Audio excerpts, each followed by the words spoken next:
竹さん、今日はですね、どんな料理を教えていただけるんでしょうか。今日はですね、音を立てずに作れるチャーハン。なるほど。それでしたらね、深夜帰宅してご近所に迷惑かからないように、そういう意味の音を立てずに、音を立てずに作れるチャーハンです。で深夜迷惑をかけずにね、作れるっていうことですね。それでは早速いきましょう。クッキングスタート。この番組はゲームが全部無料モバゲータウンの DNA の提供でお送りします。さあ、それでは大竹さん、音を立てずに作れるチャーハンの作り方を、早速教えてください。じゃあ材料はい、やっていきます、はい。まずこれは色のついたピーマンですね。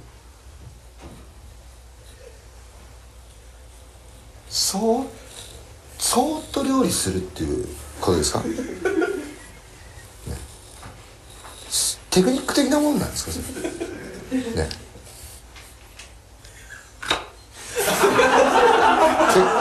今結構な包丁のカチャンっていう音がされましたけども、いや静かでいいです。これだと深夜にでもね作れますね。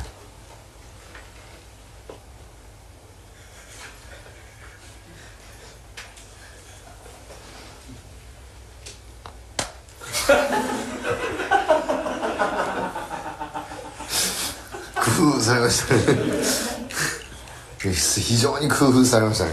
うまいですね。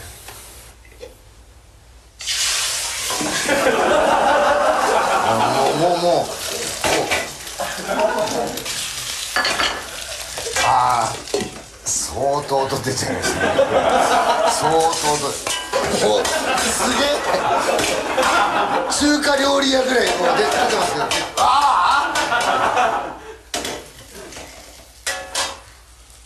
チャーハンを美味しく作る方に今度は集中しちゃった大竹先生。もう音とか関係なく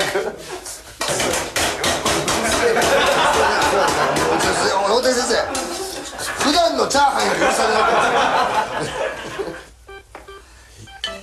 はい、音を立てずに作るチャーハンです。後半かなり音出てましたけど、じゃあ早速、いただいてみたいと思います。音を立てずに作るチャーハン、一体どういった感じになってるんでしょうか。